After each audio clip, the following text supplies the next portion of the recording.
안녕하세요. 법다르크 박리나 변호사입니다. 구독자님들 한 주간 또 건강히 잘 지내셨는지 모르겠습니다. 오늘은 이혼하러 오는 부부는 어떤 상태일지, 언제 이혼을 하러 오는지에 대해서 한번 설명을 드려보려고 합니다.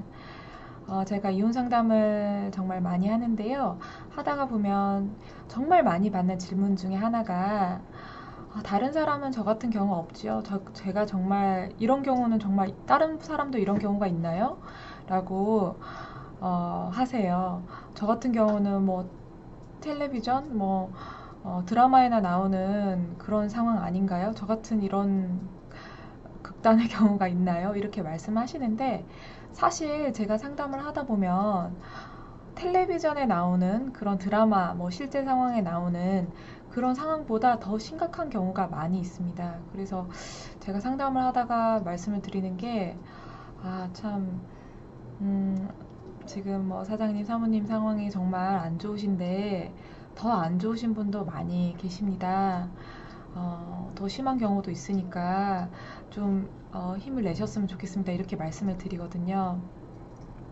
그러면 정말 더 심한 경우가 있어요? 라고 이렇게 정말 놀라시는 경우도 있고 다른 사람들은 어떻게 이렇게 상담까지 안 오고 이혼하지 않고 어떻게 사는지에 대해서 정말 알 수가 없다 이렇게 하시는 분도 계세요. 사실은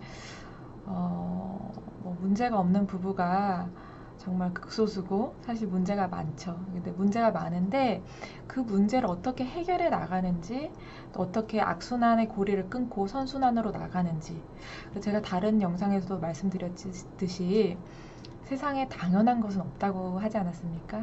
사실 당연한 것은 나의 본능대로 사는 것, 내가 태어난 모습 그대로 사는 것은 당연한 거죠. 내가 이렇게 본능이 이렇기 때문에 이렇게 살 수밖에 없다 이런 것인데 사실 부부라는 것이 나랑 다른 사람을 만나서 의도적으로 결합을 해서 최소한의 공동체를 이루고 사는 것이지 않습니까?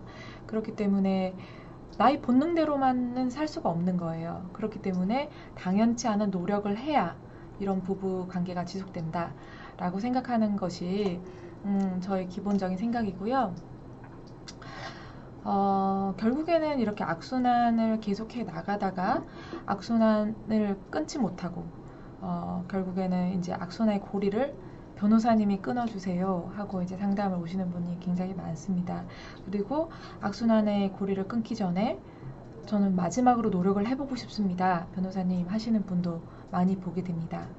그러면 그렇게 악순환을 지금 맞이한 부부의 모습은 어떤지, 어떻게 하면 지금 파탄이 되었는지, 어떻게 하면 그렇게 되었는지, 지금 혹시 영상을 보시는 구독자님들 중에서도 왜 내 상태가, 우리 부부의 상태가 처음에 정말 사랑하고 좋았는데 왜 이렇게 됐을까? 라는 거 한번 생각해 보셨으면 좋겠어요. 저도 지금 예를 들어서 한번 설명을 드려볼게요.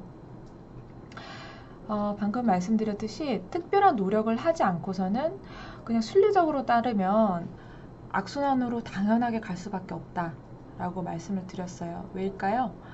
사람은 본능적으로, 선천적으로 자기중심적이라고 할 수 있습니다. 아기들 보면 알 수 있어요. 저도 아기 키워보면 아기들은 어때요? 엄마가 졸리거나 아프거나 힘들거나 아무리 달래도 자기가 배고프면 울고 놀고 싶으면 놀고 엄마한테 자기가 원하는 것을 계속 얘기하죠. 졸리면 재워줘야 되고 달래줘야 되고 흔들어줘야 되고 자기가 원하는 대로 하는 게 아기지요. 아기는 왜 그렇습니까?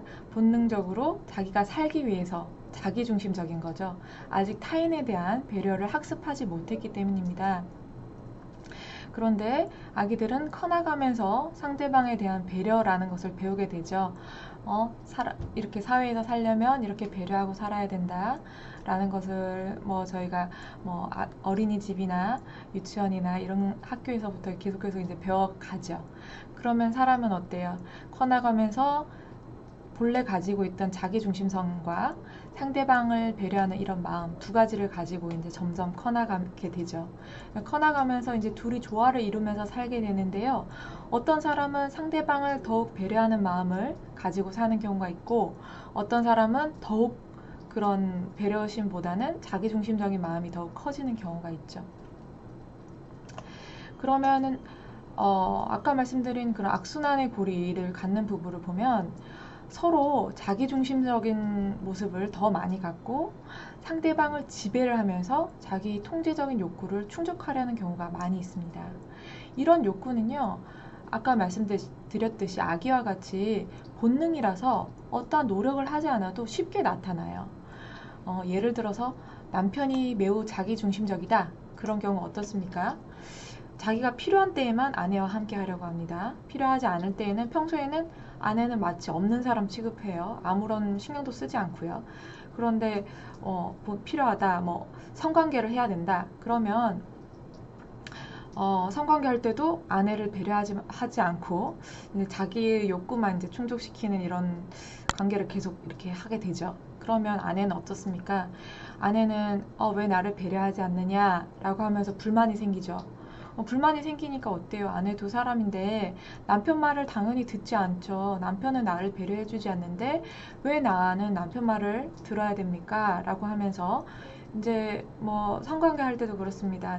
남자분들이 제일 이제 불만을 가지는 게 아내가 성관계 거부합니다. 이렇게 하시는 경우가 많이 있는데요.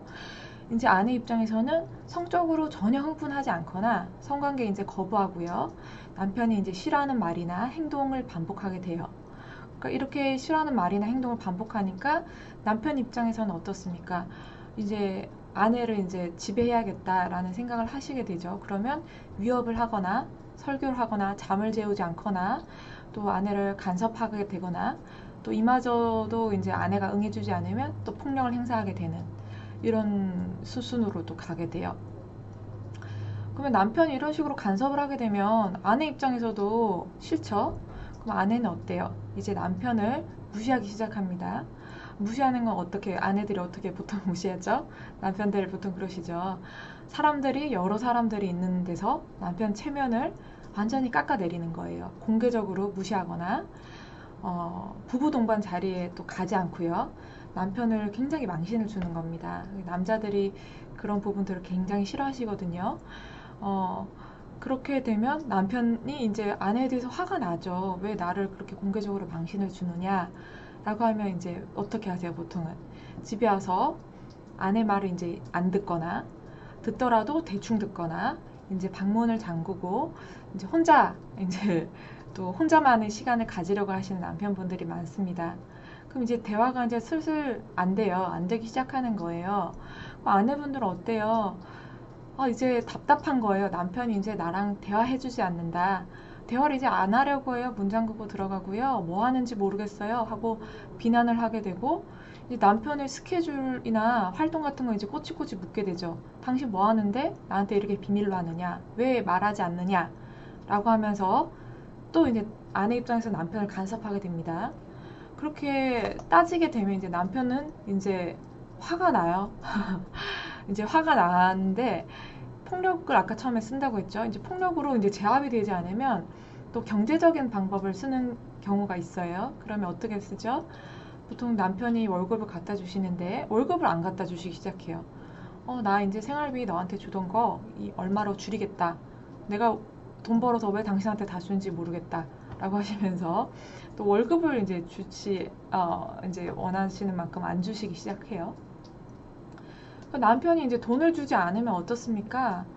아내 입장에서는 돈도 안 주는데 내가 무슨 돈으로 반찬 사고 아이들 키우냐 하면서 밥도 안 차려주시고 이제 살림 안 하죠. 이제 남편 돈 안 주니까 나도 안 하는 겁니다. 그러면 부부관계는 점점 파탄으로 치닫게 되고 서로 이제 대화를 안 하게 돼요.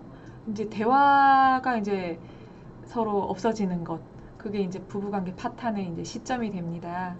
그래서 제가 지금까지 이제 파탄이 나는 과정의 부부, 이혼을 고민하는 부부의 지금 상태를 한번 말씀을 드려봤는데요. 어때요? 좀 제 말을 들으시면서 지금 우리 부부 상태가 지금 이런데 라고 고민하시는 분들이, 공감하시는 분들이 좀 많이 계실 것 같아요. 악순환으로 가는 부부관계 굉장히 명쾌하죠. 이런 방법들.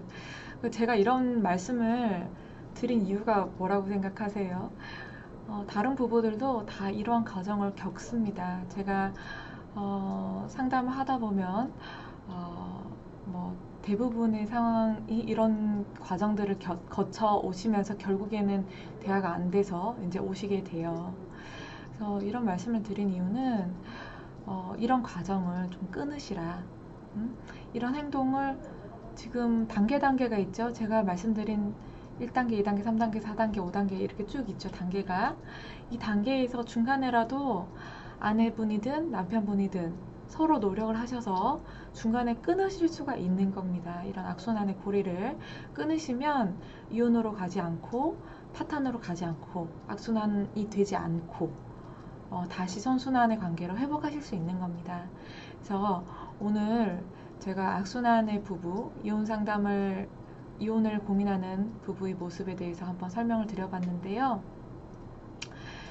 부디 이런 모습을 인지를 하셨으면 내가 이렇게 계속 행동하면 다음 단계는 이런 것이겠구나 라는 것을 이제 고민을 하시게 되면 안 그러시겠죠? 이미 알고 계신데 그렇게 하지 않으시겠죠? 만약 그렇게 해보세요. 그렇게 하시면 아마 다음 단계는 제가 말씀드린 대로 아마 진행이 될 겁니다. 그래서 그런 과정을 조금 막으시고 행복하게 사셨으면 하는 바람에서 오늘 영상을 한번 찍어 보았습니다. 오늘도 많은 고민을 가지고 유튜브 영상을 트신 구독자님들 많으실 텐데요.